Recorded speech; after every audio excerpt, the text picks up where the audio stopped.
को लेकर के इस वक्त की सबसे बड़ी और बिग ब्रेकिंग न्यूज़ निकल कर आ रही है। जी हाँ, आपको बता दें कि चाइना में अभी अभी वहाँ का सबसे बड़ा डैम टूटने के कारण चीन के एरोप्लेन बहने लगे। जी हाँ, इस वक्त की बड़ी खबर आ रही है, बड़ी फुटेज, बड़ी तस्वीरें आप सभी लोग सीधे चाइना से देख पा रहे होंगे कि चीन में अभी अभी दुनिया का सबसे बड़ा डैम टूटने की वजह से चीन के मौजूदा लगभग 4 ऐसे अंतर्राष्ट्रीय हवाई अड्डों में पानी भर गया जो दुनिया में सबसे महत्वपूर्ण माने जा रहे थे। जैसा कि आप सभी लोग स्क्रीन पर देख पा रहे होंगे कि किस तरीके से वहां पर बाढ़ का पानी आने की वजह से एरोप्लेन पानी में ऐसे बह रहे हैं मानो ये एरोप्लेन ना हो किसी बच्चे का खिलौना हो। इस बात को लेकर के चाइना को लगभग बिलियंस ऑफ डॉलर का नुकसान हुआ है। तो वहीं अब चाइना में कोई भी एरोप्लेन की कंपनी अपना एयरपोर्ट खोलने से कतरा रही है। आपको बता दें कि जिस तरीके की तबाही चीन में आई हुई है, जिस तरीके की तबाही आप इस समय अपने स्क्रीन पर देख पा रहे हैं, इस तरीके की तबाही को देख करके आप लोग समझ ही गए होंगे कि चाइना में इस वक्त जितनी भी कंपनियां मौजूद हैं उनको सबसे ज़्यादा नुकसान उठाना पड़ रहा है। जितनी भी कंपनियां हैं वो इस बाढ़ और इस तबाही को देखते हुए यह समझ चुकी हैं कि चाइना प्रकृति के साथ बहुत ही बड़ा खिलवाड़ किया है और इसीलिए प्रकृति चाइना के खिलाफ भी बहुत ही अच्छा कार्य कर रही है। क्योंकि चाइना दरअसल अपने हर एक शहर के नीचे सुरंग बना रखा था और यह बात किसी को नहीं पता थी। यदि यह बात किसी को पता होती तो संभावना थी कि विश्व के बड़ी बड़ी कंपनियां चाइना में निवेश नहीं करती। इन सभी बाढ़ को देखते हुए, इन सभी घटनाओं को देखते हुए चीन की मौजूदा 2 एयरलाइन कंपनियां, मतलब कि जो एयरपोर्ट चलाती हैं, वो कंपनियां अब भारत की तरफ पलायन कर रही हैं।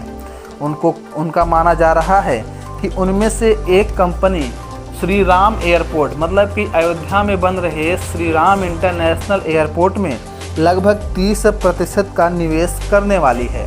इन सभी चीज़ों को देखते हुए चाइना काफ़ी बौखला गया है। जैसा कि आप सभी लोग स्क्रीन पर तबाही का मंजर देख पा रहे हैं, इस तबाही के मंजर को देख करके कोई भी समझ सकता है कि चाइना आने वाले कई सदियों में अब नहीं सुधर पाएगा। क्योंकि जब ये बाढ़ ख़त्म होंगे और चाइना में फिर से सब कुछ सूखा हो जाएगा, तब चाइना के ऊपर एक बहुत ही बड़ी चुनौती यह होगी कि उसने जो प्रकृति के साथ खिलवाड़ करके ज़मीन के अंदर सुरंग खोद रखा था, जो सुरंग पूरी तरीके से बैठ गए हैं, अब उसको फिर से बनाए और बनाने में काफ़ी पैसा खर्च होने वाला है। क्योंकि उसे अब पहले की तरह कमज़ोर नहीं बल्कि मजबूत बनाना पड़ेगा। इन सभी चीज़ों के बाद यदि चाइना इन सभी चीज़ों से उभर जाएगा तो उसके बाद चाइना को अपने यहाँ पर फटी हुई धरतियों का अच्छे से निरीक्षण करवाना पड़ेगा। क्योंकि अब उन फटी हुई धरतियों के आसपास तो किसी भी कंपनी का कोई भी ऑफिस नहीं लग सकता। क्योंकि अब पूरी दुनिया यह समझ गई है कि चाइना जैसे इस विकराल और विकट वाले देश में किसी भी कंपनी का निवेश करना घाटे का सौदा साबित हो सकता है। हालांकि आपको बता दें कि चाइना में जिस तरीके की तबाही आप इस समय अपने स्क्रीन पर देख पा रहे हैं, उस तरीके की तबाही को देखते हुए हम यह अंदाज़ा लगा सकते हैं कि चाइना को अभी कई दिनों तक ऐसी तबाहियां झेलनी पड़ेंगी। आपको बता दें इन सभी तबाहियों के कारण चाइना के लगभग करोड़ों की संख्या में वहाँ की जनसंख्या निकल चुकी है और वहाँ की जनसंख्या अब दुनिया के किसी भी देश में जाने के लिए तैयार है। जिस तरीके से आप देख रहे हैं कि वहाँ पर जब इंटरनेशनल एयरपोर्ट ही सुरक्षित नहीं है, इस बाढ़ में जब वो खुद ही बह जा रहे हैं, तो ऐसे में चाइना में किसी का रहना कहाँ तक सुरक्षित हो सकता है, यह आप समझ सकते हैं।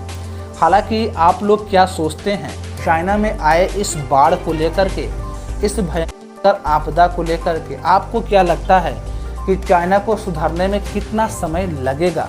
आप हमें कमेंट बॉक्स में बताना बिल्कुल ना भूलें। आपको बता दें कि इस समय चीन में लगभग 80% अधिकारी चीन छोड़ कर के भाग चुके हैं, क्योंकि जब चाइना में ये सभी बाढ़ आ रहे थे, जब उसकी स्टार्टिंग थी, तभी वहाँ के अधिकारी इस बात को समझ चुके थे कि अब यहाँ पर रहने का कोई फ़ायदा नहीं है, क्योंकि चीनी अधिकारियों को यह बात पता था कि अब आने वाले समय में जो चीन ने सुरंग बना रखा है, अब उन सभी सुरंगों में पानी भर जाएगा और भरने के बाद जो भयंकर तबाही होगी वो आप लोग स्क्रीन पर देख पा रहे हैं। इन सभी तबाहियों का अंदाज़ा चीन के ऑफिसर को पहले ही पता था, इसीलिए चीन से लगभग 80% सरकारी कर्मचारी अपने देश को छोड़ चुके हैं।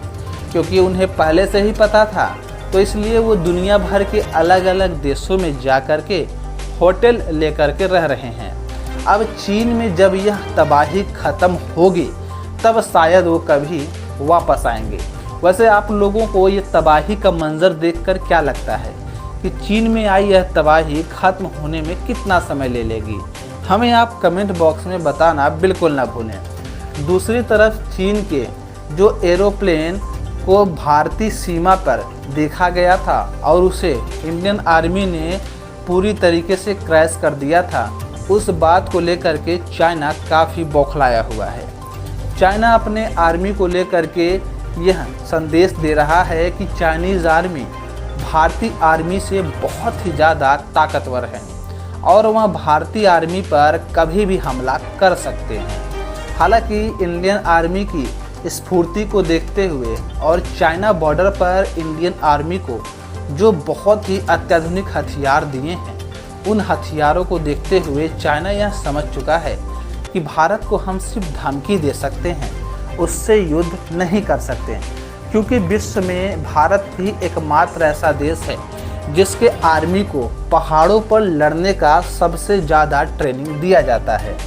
आपको पता होगा कि अमेरिका के सैनिक भी भारत में आकर के पहाड़ों पर कैसे लड़ा जाए इस बात की ट्रेनिंग लेते हैं और उसके बदले भारतीय इंडियन आर्मी इजराइल में जाकर के अच्छे अच्छे अत्याधुनिक हथियारों को कैसे प्रयोग में लाएं, कैसे चलाएं और उसे खरीदते रहते हैं। इस बात को लेकर के भारत बहुत ही तेज़ी से बहुत ही ताकतवर आर्मी के रूप में उभर रहा है। हालांकि देखना यह है कि चाइना की ये जो करतूतें हैं यह कितने दिन चलती हैं और चाइना में आई तबाही को भी लेकर के चाइना काफ़ी परेशान है। चाइना भले ही एक तरफ बॉर्डर पर असमंजस बना के रखी है, लेकिन दूसरी तरफ वो मन से बहुत ही टूट चुका है। वहाँ पर आई इस तबाही को देखकर हम किसी भी चीज़ का अंदाज़ा लगा सकते हैं।